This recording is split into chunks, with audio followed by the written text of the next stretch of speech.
تو فمن شہد منکم الشہر فلیصم، جس کو رمضان ملے وہ روزہ رکھے۔ تو روزہ تو انشاءاللہ رکھیں گے، لیکن میں تھوڑی سی ایک گزارش کروں گا کہ جسم کی صحت کے لیے اپنی غذا پہ کنٹرول کریں۔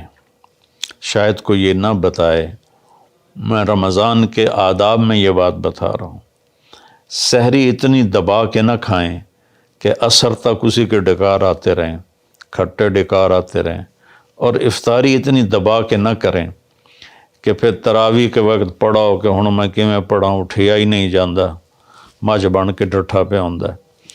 تو سحری کھائیں اتنی کہ بس عام معمول کا پیٹ بھر جائے، کچھ حصہ خالی ہو، اور آپ کو دوپہر سے بھوک لگنی شروع ہو جائے۔ جب آپ کو دوپہر سے بھوک لگنی شروع ہوگی تو آگے 6-7 گھنٹے کا سفر ہے، اس میں پوری مشین خالی چلے گی، تو جتنے گندے مادے اور فاسد مادے جمع ہوتے ہیں وہ سارے جل جاتے ہیں۔ اچھا، رمضان کے دونوں طرف معنی آتے ہیں، وہ میں بتاتا ہوں، ابھی میں جسمانی بتا رہا ہوں۔ اچھا، ایک اور بھی بڑا خوبصورت رمضان کا معنی ہے۔ اللہ کے نبی نے فرمایا کہ یہ نہ کہا کرو رمضان آ گیا اور رمضان چلا گیا، کہو رمضان کا مہینہ آ گیا، رمضان کا مہینہ چلا گیا، چونکہ رمضان اللہ کا نام ہے، رمضان اللہ کا نام ہے۔ اللہ اس میں اپنے بندوں کے گناہوں کو جلا دیتا ہے، تو اس لیے یہ تفسیر رازی کی روایت بیان کر رہا ہوں، اس کی صحت اور ضعف کے بارے میں مجھے نہیں پتہ۔ تو رمضان کہتے ہیں جلا دینا، جلا دینا یا جل جانا۔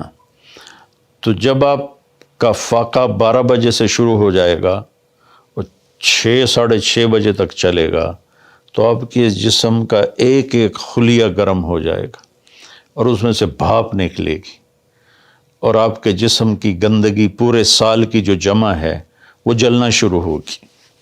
پھر آپ افطاری جب کریں تو سنبھل کے کریں، ٹھنڈا برف سے بھرا ہوا پانی اور روح افزا اور جام شیریں اور دودھ سوڈا، اور اس میں برف کے اتنے بڑے بڑے ڈلے ڈال کے جب آپ پیتے ہیں تو سارے دن کے روزے کا جسمانی فائدہ فوت ہو جاتا ہے، ختم ہو جاتا ہے۔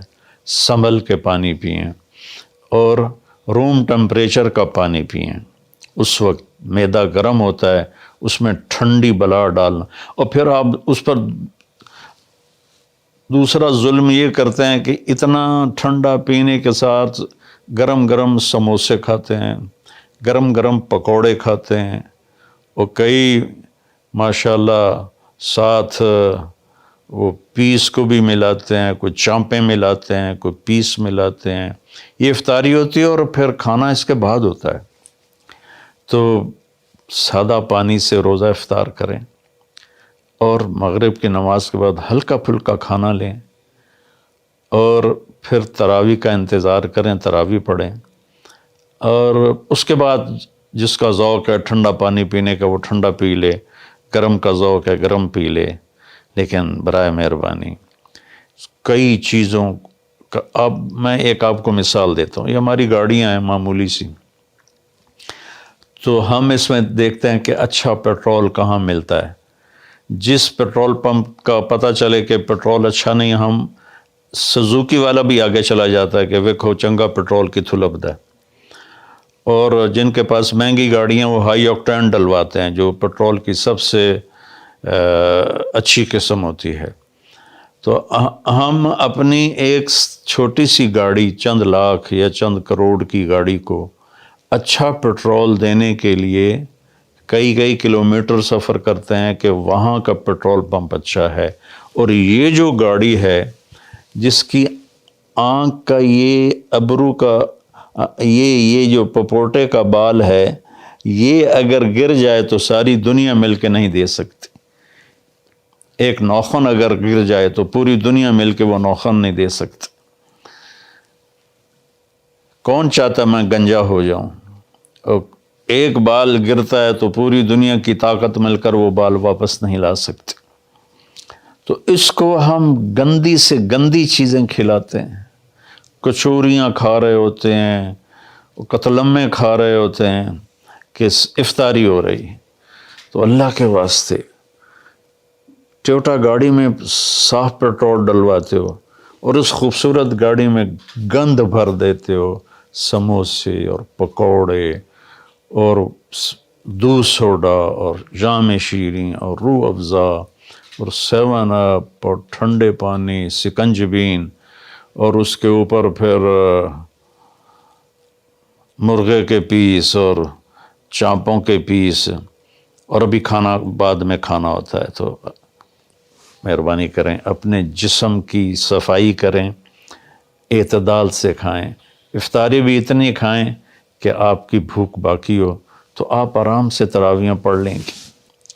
تو تراویح پڑھیں، پھر اس کے بعد آپ آرام کریں، جلدی سے سو جائیں.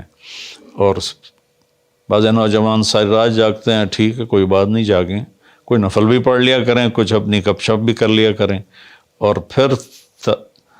پھر سحری ایسی کھائیں کہ اب اس میں پراٹھے پک رہے ہوتے ہیں اور ہر گھر سے پراٹھوں کی خوشبو آ رہی ہوتی ہے. تو پھر پراٹھوں کا بوجھ اپنے اوپر نہ ڈالیں، سادہ روٹی کھا لیں، سادہ سالن کھا لیں. تو پورے مہینے میں آپ کے پوری باڈی کی اوورالنگ ہو جائے گی. یہ تو جسمانی فائدہ ہو گیا. روحانی لحاظ سے کیا ہے؟ شہر رمضان، رمضان جل جانا، جلا دینا، رمضان کا مہینہ. اس لیے اللہ کے نبی نے کہا، یہ کہا کرو ماہ رمضان آیا اور ماہ رمضان گیا، کیونکہ اللہ آنے جانے سے پاک ہے. تو اللہ کا نام رمضان ہے. یہ امام راضی کی روایت ہے. تو یہ نہ بھی ہو تو رمضان میں جلنے کا مطلب کیوں ہے؟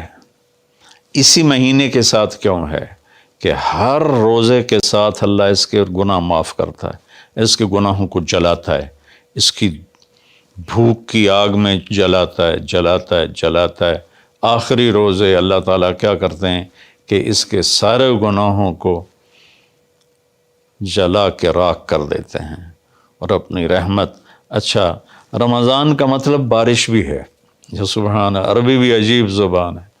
رمضان کا مطلب بارش بھی ہے. رمضان کا مطلب اگر رمضا مصدر ہو، رمضا، تو یہ بارش کا مطلب ہے. رمضا ہو تو یہ جلانے کا مطلب ہے. سبحان اللہ، کہ رمضان ایسا مہینہ ہے کہ اس میں ایسی رحمت کی بارش ہوتی ہے، سارے گناہ دھل جاتے ہیں.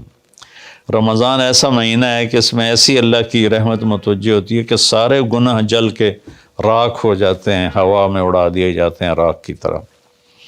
تو یہ تب ہوگا جب ہمارا پورا جسم روزہ رکھے، ہماری آنکھیں روزہ رکھیں، ہمارے کان روزہ رکھیں، ہماری زبان روزہ رکھے، ہمارے ہاتھ روزہ رکھیں، ہمارے پاؤں، ہمارا دل، دماغ روزہ رکھے.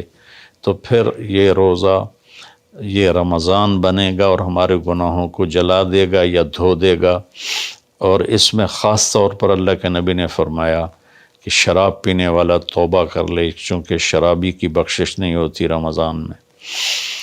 ایک ہوتا ہے دلیر ہو کے پینا، کوئی نہیں، کچھ نہیں ہوندا، اللہ بڑا غفور و رحیم ہے، یہ تو سارے پکڑے جائیں گے. ایک آدمی میرے پاس آیا، وہ کہنے لگا جی مجھے شراب کی عادت ہے، چھٹتی نہیں، کئی دفعہ چھوڑی ہے، پھر نہیں چھوٹتی. اور پھر جو وہ دھاڑیں مار کے رویا، اتنا رویا کہ میں بھی غمگین ہو گیا اس کے رونے کو دیکھ کر. اس کا معاملہ اور ہے. تو اس پر اللہ کی رحمت نازل ہو جائے گی، چونکہ جو توبہ کرتا رہتا ہے پھر اس سے ٹوٹ جاتی ہے. وہ دن میں 70 دفعہ بھی توڑے گا اور توبہ کرے گا تو اللہ کے ساتھ دوستی باقی رہے گی. تو ایک شرابی ہے تو اللہ کے واسطے چھوڑ دے. ماں باپ کو دکھ، عق الوالدین، ماں باپ کی نافرمانی نہیں فرمایا، ماں باپ کو پرزے کر دینا.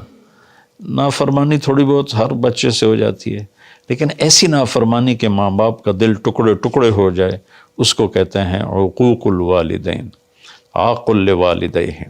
جو ماں باپ کے دل کو ٹکڑے ٹکڑے کر دے اس کی بھی بخشش نہیں ہوتی۔ تو مشاحن جو دل میں کینہ پال کے رکھتا ہو کسی کے لیے، اور بغض رکھتا ہو کسی کے لیے، نفرت رکھتا ہو کسی کے لیے، حسد رکھتا ہو کسی کے لیے، ایک اس دل پر اللہ کی رحمت کی نظر نہیں پڑتی۔ اور ایک قاطع الرحم جو رشتہ داروں سے لڑتا ہو، رشتہ داروں سے ماتھا جو مارتا ہو، کبھی سینگ پھنسائے ہیں، کبھی اس کے ساتھ کبھی اس کے ساتھ، خونی رشتوں میں جو غلط سلوک اختیار کرتا ہے، ایک اس کی خاص طور پہ بخشش نہیں ہوتی۔ تو باقی اللہ کا دریائے رحمت ہے، جو بھی توبہ کرے گا، مشرک بھی توبہ کرے گا معاف، سود خور توبہ کرے گا معاف، چور توبہ کرے، ڈاکو توبہ کرے، زانی توبہ کرے، قاتل توبہ کرے، شرابی توبہ کرے، ماں باپ کا نافرمان توبہ کرے، اور رشتہ داروں سے لڑنے والا توبہ کرے، نفرت رکھنے والا توبہ کرے، اور سود پہ کام کرنے والا توبہ کرے، سود کھانے والا توبہ کرے، سب معاف ہو جائے گا، سب معاف ہو جائے گا۔ اور اللہ سے مانگیں کہ اللہ تعالیٰ اس میں ہماری جسمانی صحت بھی بحال کر دے اور روحانی صحت بھی بحال کر دے، اور ہمارے گناہوں کو معاف کر دے۔ السلام